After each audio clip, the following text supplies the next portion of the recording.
Hey Aquarius, this is your reading for July 2017. My name is Dre. If you want a reading, just email me. So I already laid out the cards. Let's get started. We have the Nine of Cups, Ten of Cups,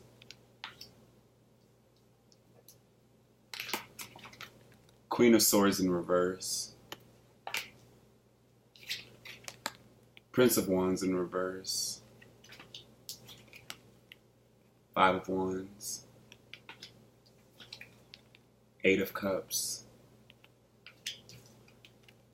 the High Priestess, the Wheel, Death in reverse, the World in reverse. We also have, as the outcome, Temperance in reverse. And an additional card, we have the Sun in reverse. So a lot of very huge cards, I guess. We do have the 8, 9, and 10 of Cups, as well as 4 major arcana in the main spread, as well as these 2 additional ones. Death and Temperance are sequential.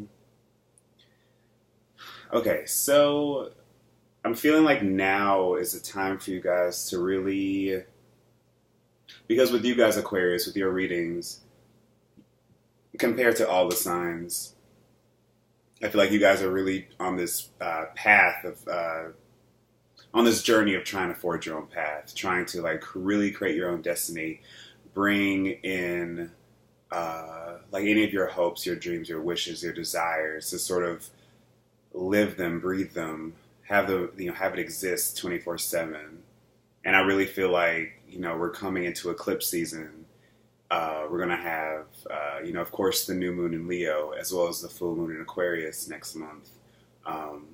And so it's really going to be a time for you guys to really like look at yourselves seriously, head on, understanding what you have to let go of, and where you've come like within the past year, or at least the past half year, because Leo season is opposite of you guys, but still that full moon in Aquarius. It's still going to be some time for you to try to create some breakthroughs, some new understandings about your personality and your relations with people, what truly works for you and what doesn't. And so with all these major arcana cards, I'm getting the sense that you are in this process, especially when I'm looking at Death and the World in reverse. You're in this process, and again, with Temperance and the Sun in reverse here, it's a trial of your patience, a trial of your strength, it's a trial of your endurance, whether or not you want to actually continue to go down this path. And you might doubt yourself here with this Queen of Swords in reverse. You might feel like that you don't... the situation, the people around you are probably making it more difficult than it needs to be. And you probably find yourself being a little bit way defensive, and probably guarded and even more aloof now, because you're trying to manifest this reality, which in itself is a process of letting go. It's a process of completion. It's a process of renewal for you. And it's really up to you to decide how you want to, where you want to place all of that newfound light that you're coming into.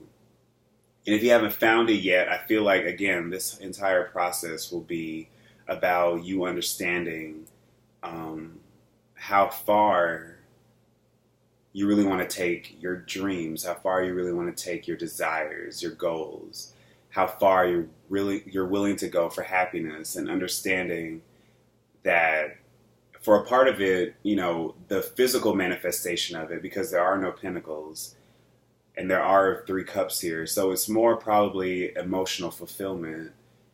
So like for some of you, I can see family reconnecting, or there's a birthday around, or you've come into some money. Something is giving you this impetus to really let go of any sort of baggage you've been holding on to, anything you haven't felt like you've been comfortable with either addressing or just directly getting rid of. Because now we're entering the state of newfound wisdom, like I said, where there's so much about this process. There's so much about this cycle, because we do have 2 tens here, where I want to say it's not like it's totally either how you pictured it, how you dreamed it would be. You didn't know you would take, it would take these steps, or you didn't know that you would wind up where you are the way you did. But throughout all of this, there's a level of experience, of knowledge that you're gaining from this. There's something that I feel like you'll be able to take concretely from these lessons that are happening that you can further implement, going into the eclipse season. And of course, there's that Mercury retrograde, which is happening during those eclipses, like right in between. And so I feel like now is a time for you to really sort of, it's easier for me to like feel what I want to say than actually say it. Because I'm getting the sense, I'm picturing you, this might sound weird, but I'm picturing you just like, because of this, there's the moon here in this High Priestess card, and I'm seeing like spiritual wisdom, spiritual guidance, like pay attention to your dreams. I see like a star field, and the moon is huge. Like, so during the full moon in your sign, go outside and stare at the moon, look at it, absorb it. Any night, it doesn't have to be during the full moon or during the new moon or whatever, but I'm getting the sense that darkness, understanding your dreams, understanding the pain you've undergone to get to this point in your life right now, I feel like that is going to be really important to stay conscious about, to not sort of sweep under the rug, because it's easy for us, when we've gone through something difficult, either on one end, we chew it over a billion times, and we try to suss out every single meaning.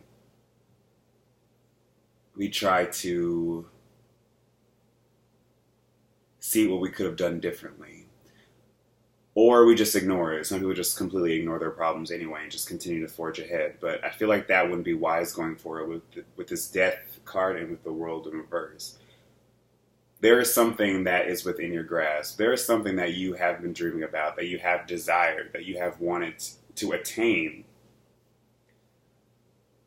Excuse me, but I feel like it's hard for you to sort of align some aspects of yourself, especially the more impulsive aspects. We have the watery elements here, where I feel like emotionally it's still going to be a trial for you, but I feel like if you allow yourself patience, and if you allow yourself time, and if you don't let sort of the constraints of the outside world really bother you that much, I don't see how, at least on one hand, you can be at least in this state of zen, this state of calmness.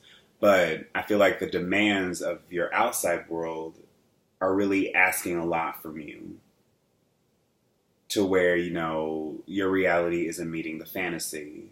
On one hand, you might meet somebody, or you might just have like a nice trip, or like, let's say if you're like an Aquarius rising or something and your birthday is coming, like, and you're with people that you love and you're with good family and good friends.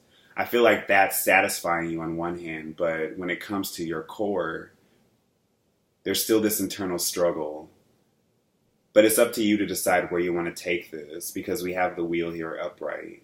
So just don't fight against yourself. Don't allow the environment around you. Don't even allow your ego to really hamper you, because I feel like that is that's an option a lot of us take, where will sort of be more reliant upon our arrogance and our boastfulness to sort of get through anything, any sort of difficulty.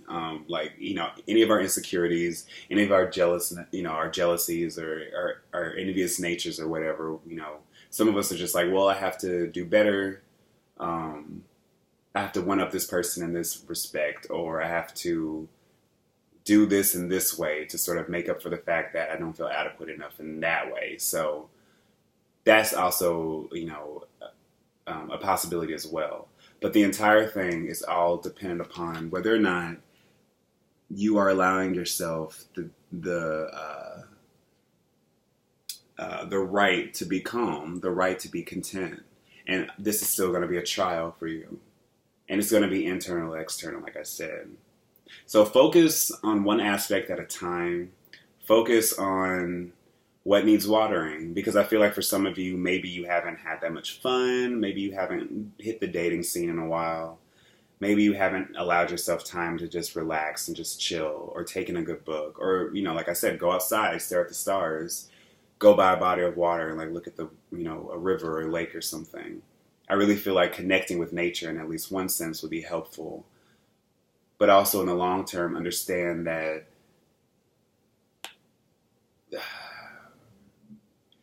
things probably feel a little bit demanding now, probably feel a little bit exasperating or frustrating now, because that's the universe's way of telling you that you need to break out of any sort of emotional stuck patterns you've been in. It's time for you to truly break through, break the wheel, and guide your journey going forward into something that you feel is more in line with your personal destiny. All right, Aquarius, thank you so much. I hope this helped, and I will see you guys soon. Bye.